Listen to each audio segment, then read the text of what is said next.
Assalamualaikum warahmatullahi wabarakatuh.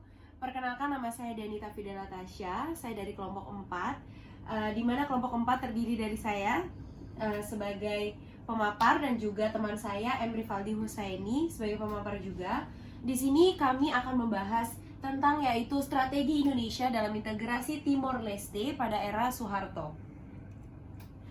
Pada tahun 1975, Australia, Amerika, dan juga Indonesia memasuki kawasan Timor Timur guna memerangi paham komunisme pada era Perang Dingin. Dan pada masa itu, Soeharto sedang berusaha untuk mempersatukan Indonesia yang baru saja selesai dari tragedi G30S PKI. Nah, ketika pasukan Indonesia mendarat di Timor Timur pada tahun 1975 di saat itu pula sejumlah pasukan Fretilin memilih untuk bersembunyi di pegunungan guna untuk melawan seluruh pasukan Indonesia pada saat itu. Banyak sekali tokoh Fretilin yang membangkang dan melakukan perlawanan kepada Indonesia. Jelas sekali di sini terdapat korban jiwa yang sangat banyak. Bahkan Palang Merah Internasional sendiri tidak sanggup dalam menangani kasus ini. Lalu kebijakan politik luar negeri apa yang diambil oleh Presiden Soeharto, yaitu pada masa kepemimpinan Presiden Soeharto terlihat dengan sangat jelas bahwa negara Indonesia sangat khawatir akan munculnya paham komunisme yang dianggap pada masa itu adalah paham yang sangat tidak diinginkan oleh Indonesia, sebab negara ini memiliki masa lalu yang cukup kelam terhadap partai komunisme yang berkembang pada era kepemimpinan Presiden Soeharto. Apalagi Presiden Soeharto sangat bisa dibilang anti komunisme seperti itu. Lalu pada saat itu Presiden Soeharto juga memiliki cita-cita untuk mempersatukan dan memperkuat teritorial negara Indonesia. Hal ini terlihat ketika Presiden Soeharto dengan gencarnya melakukan pembangunan di segala sektor, tetapi semua hal ini jelas memerlukan stabilitas, keamanan yang cukup tinggi agar semua aspek bisa berjalan dengan mudah. Terlihat cukup jelas juga bahwa gaya politik Soeharto cenderung lebih memilih untuk berpihak kepada negara barat, sebab dapat dikatakan ketergantungan Indonesia dengan negara Amerika Serikat sangatlah kuat. Nah, di slide ini juga mungkin tidak dipaparkan, tetapi di sini saya ingin menambahkan bahwa mengapa Presiden Soeharto lebih cenderung memilih untuk berpihak dengan negara barat, tidak dengan negara timur, ya itu tadi karena anti komunisme dari diri Soeharto. Dilihat dari gaya kepemimpinan Soeharto juga sangat berfokus kepada keamanan dan juga pembangunan, khususnya pembangunan ekonomi. Maka Soeharto sangat membutuhkan bala bantuan untuk menyelesaikan masalah pada saat itu. Sedangkan Amerika Serikat takut akan munculnya paham komunisme, dan apabila Timor Leste merdeka, maka menurut Amerika Serikat, Indonesia akan terkontaminasi menjadi negara komunis. Dan jelas, mengingat Indonesia yang pada saat itu dipimpin oleh Soeharto sangat tidak setuju terhadap gerakan partai komunis, maka seolah-olah hal ini menjadi rumusan masalah yang begitu kompleks. Sebab Soeharto sendiri sangat khawatir akan merdekanya negara Timor Timur dan menyebarkan paham tersebut sampai ke negara Indonesia. Nah, lalu ini slide selanjutnya yaitu dukungan Amerika Serikat untuk Indonesia pada era Soeharto yang akan dilanjutkan oleh rekan saya yaitu Rivaldi Husaini. Assalamualaikum warahmatullahi wabarakatuh. Saya Muhammad Rivaldi Husaini Hardiansyah. Di sini saya akan melanjutkan pemaparan dari teman saya bernama Danita Fida Natasha. Pada kesempatan di sini saya akan menjelaskan yaitu dukungan Amerika untuk Indonesia pada era Soeharto. Yang dimana ada dua dukungan di sini, yaitu yang pertama dukungan berupa bantuan dana sebesar lebih dari 250 juta dolar untuk membantu militer Indonesia dalam penyerangan Timor Timur antara dari tahun 1975 sampai dengan tahun 1979. Lalu yang kedua ada bantuan dana sebesar 1 juta untuk pelatihan bagi militer Indonesia pada saat itu. Yang kedua, setelah menerima bantuan tersebut dari Amerika, Timor Leste pun merdeka. Setelah 32 tahun yang berkuasanya rezim Orde Baru, Soeharto pun lengser. Terus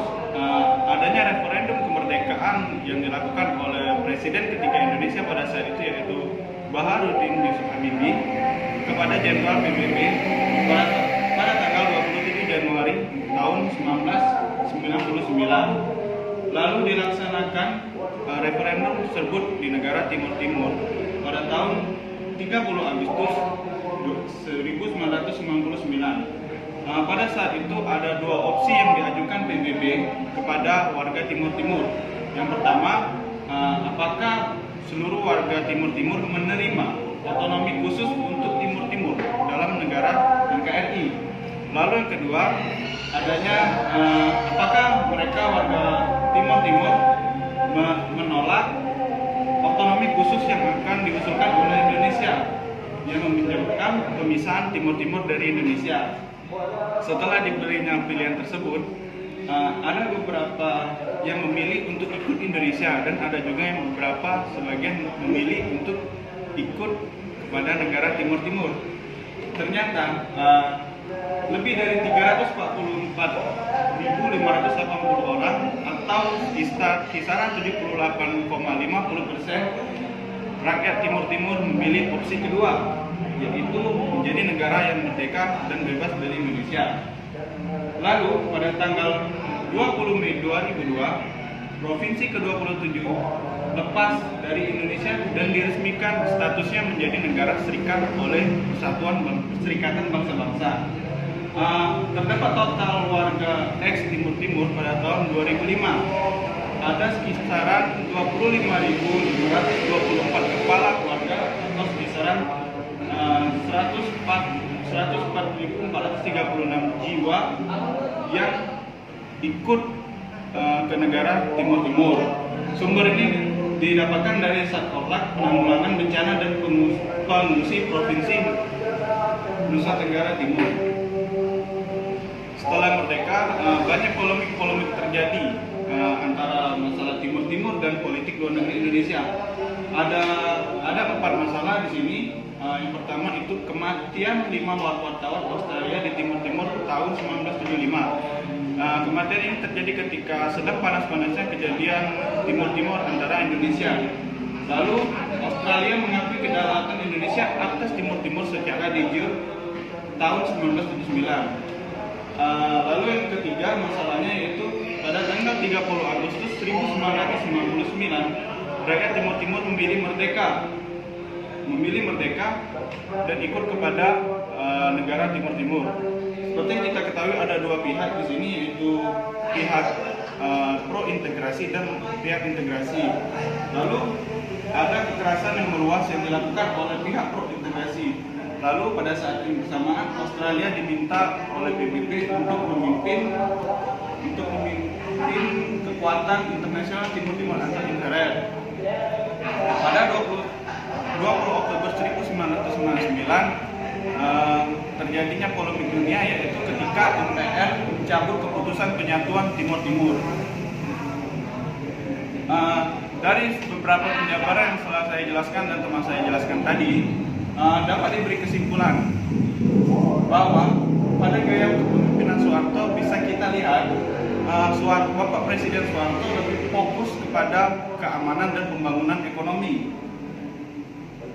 Pemfokusan ini dilakukan untuk memajukan Indonesia pada saat itu, memperluas berbagai cara politik untuk Indonesia. Lalu kedua ada ketakutan Amerika Serikat karena pada saat masalah Timur Timur memuncak itu bertepatan dengan masalah perang dingin ya. Ada ketakutan dari Amerika, yaitu pertama yang jelas paham komunis, kedua Timur Leste merdeka, dan ketiga maksudnya paham komunis ke Indonesia. Ketakutan Amerika ini begitu luas sehingga menyebabkan Amerika untuk membantu Indonesia dalam menangani kasus tersebut agar apa yang ditakuti Amerika tidak terjadi. Dan benar, ketika ketakutan itu menjadi hantu bagi Amerika Serikat, pada ketakutan yang kedua Timur Leste merdeka benar-benar terjadi. Lalu muncul lagi kesimpulan yang lain, yaitu hubungan Indonesia dan Australia. secara strategis dan non strategis Indonesia dan Australia berhubungan dengan sangat baik. Lalu yang kedua, ada kemampuan Australia di Asia dan hubungannya antara Indonesia, khususnya negara-negara ASEAN. Sekian dari kesimpulan yang telah saya paparkan antara saya dan teman saya. Terima kasih atas perhatiannya. Saya mohon maaf apabila terdapat kekurangan dan kesalahan. Saya mohon ampun pada Allah. Saya akhiri. Wassalamualaikum warahmatullahi wabarakatuh.